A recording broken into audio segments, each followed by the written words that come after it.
Hello, welcome to season woods. நம்ம இன்றைக்கி பார்க்க போகிறது ரொம்பவே டேஸ்டான ஹெல்த்தியான ரெசிபி. கீரையை யூஸ் பண்ணி ஒரு சூப்பரான பூரி செய்ய போகிறோம்.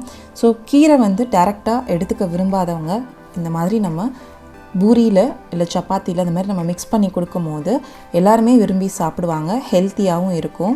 ஸோ இது என்ன கீரை நம்ம யூஸ் பண்ணியிருக்கோன்னா சிலோன் சீரான்னு சொல்லுவாங்க. அதாவது வாட்டர்லீஃப் ஸ்பினாச். நம்ம வீட்டில் பார்த்திங்கன்னா நம்ம பசலக்கீரைன்னு கூட சொல்லுவோம். இது அதிகமாக எல்லா இடத்துலையுமே கிடைக்குது இந்த கீரை. இந்த கீரையில் ஏகப்பட்ட நன்மைகள் இருக்குது. அதே மாதிரி பீட்டா கெரோட்டீன் அப்படின்றது இதில் நிறையவே இருக்குது. ஒமேகா 3, விட்டமின் சி, இந்த மாதிரி நம்ம உடம்புக்கு தேவையான அத்தனை நல்லது இருக்கிற ஒரு கீரையில் நம்ம சூப்பரான ரெசிபி பார்க்க போகிறோம். வீடியோ மறக்காமல் பாருங்கள். வாங்க இப்போ வீடியோக்குள்ளே போகலாம். ஸோ ஃபஸ்ட்டு பூரி செய்கிறதுக்கு முன்னாடி கீரையை நம்ம ஜூஸ் எடுக்க போகிறோம். அதுக்கு ஒரு பாத்திரத்தில் நம்ம 2 கப் தண்ணி ஊற்றி, தண்ணி நல்லா கொதி வரும் போது நம்ம கீரையை சேர்த்து வேக வைக்க போகிறோம். ஸோ இந்த கீரை பார்த்திங்கன்னா நிறைய பேர் வீட்டில் கேஷுவலாக முளையுது. பட் யாருக்குமே இதோட பெனிஃபிட்ஸோ இல்லை எப்படி யூஸ் பண்ணுறதுன்னு தெரியாததுனால அது அப்படியே சாதா செடி மாதிரி இருந்துடுது. கண்டிப்பாக இந்த ரெசிபி பார்த்து ட்ரை பண்ணி பாருங்கள். இப்போ தண்ணி நல்லா கொதி வரும் போது நம்ம இஞ்சி 3 துண்டு சேர்த்துக்கலாம். அது கூடவே நம்ம இந்த பாலக்கீரை, பசலக்கீரைன்னு கூட சொல்லுவாங்க. இது சிலோன் பசலை. ஸோ அந்த லீஃப் சேர்த்துக்கலாம். நான் உங்களுக்கு ஜீரகம் தெரியாதுன்றதுனால ஃபஸ்ட்டு ஜீரகம் ஆட் பண்ணிவிட்டு அதுக்கப்புறமேட்டு பசலக்கீரை ஆட் பண்ணுறேன். ஸோ இஞ்சி, ஜீரகம், கீரை இது 3மே நம்ம தண்ணியில் ஒரு 2 நிமிஷம் நல்லா கொதி வைக்க போகிறோம்.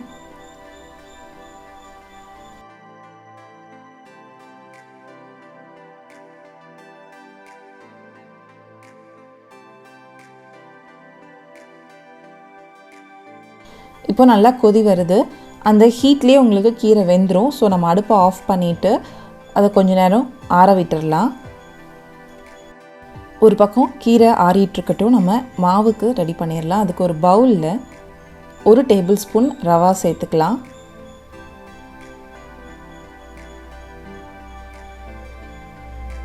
இந்த ரவையோட நம்ம கீரை வேக வச்ச தண்ணியை கொஞ்சமாக ஆட் பண்ணி அந்த ரவையை ஒரு 5 மினிட்ஸ் ஊற வச்சிடலாம். ஸோ அந்த கீரை தண்ணியை வேஸ்ட் பண்ணாமல் நம்ம மாவு பிசையறதுக்கு யூஸ் பண்ணிக்கலாம்.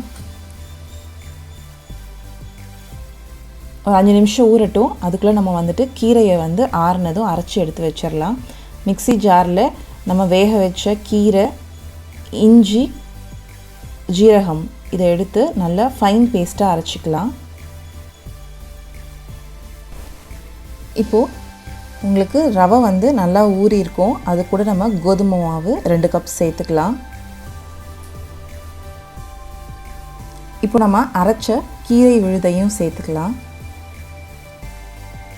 நீங்கள் சொன்னால் தான் தெரியும், கலர் மட்டும்தான் தெரியுமே தவிர உங்களுக்கு டேஸ்ட்டில் எந்த வகையிலையும் சேஞ்ச் இருக்காது.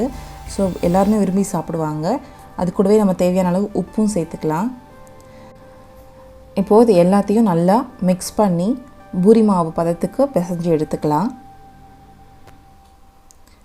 இப்போ நம்ம நல்லா பிசைஞ்சாச்சு. ஒரு 5 நிமிஷம் நம்ம இதை அப்படியே வச்சிடலாம். நல்லா செட் ஆகட்டும். இன்னொரு பக்கம் நம்ம எண்ணெய் ஊற்றி எண்ணெய் நல்லா சூடாகட்டும். நான் பூரி எப்படி தேய்க்கிறதுன்னெலாம் காட்டல. ஏன்னா பொதுவாக நம்ம எல்லாருக்குமே தெரியும் பூரி எப்படி குட்டியாக உருட்டி தேய்க்கணும்னு.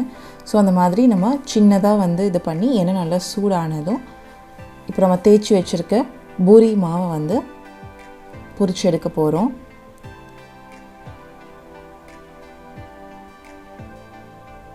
ஸோ எப்படி நல்லா உப்பி வருது பாருங்கள்.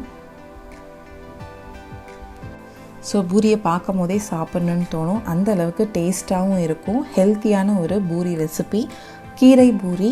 இதோட நம்ம ஒரு உடுப்பி ஸ்பெஷல் உருளைக்கிழங்கு மசாலாவும் வச்சு சாப்பிட்டோம் அப்படின்னா சூப்பராக இருக்கும். அந்த உருளைக்கிழங்கு மசாலாவோட ரெசிபி நம்மளோட வீடியோவில் இருக்குது. கண்டிப்பாக வாட்ச் பண்ணுங்கள். ஸோ மறக்காமல் நம்ம சேனலை சப்ஸ்கிரைப் பண்ணுங்கள், ஷேர் பண்ணுங்கள், கமெண்ட் பண்ணுங்கள். வீடியோ எப்போவுமே ஃபுல்லாக பாருங்கள். நோட்டிஃபிகேஷன் பட்டனை கிளிக் பண்ணிக்கோங்க. உணவே மருந்து, மருந்தே உணவு, அதுவே நம் பாரம்பரியம். தேங்க்ஸ் ஃபார் வாட்சிங் திஸ் வீடியோ.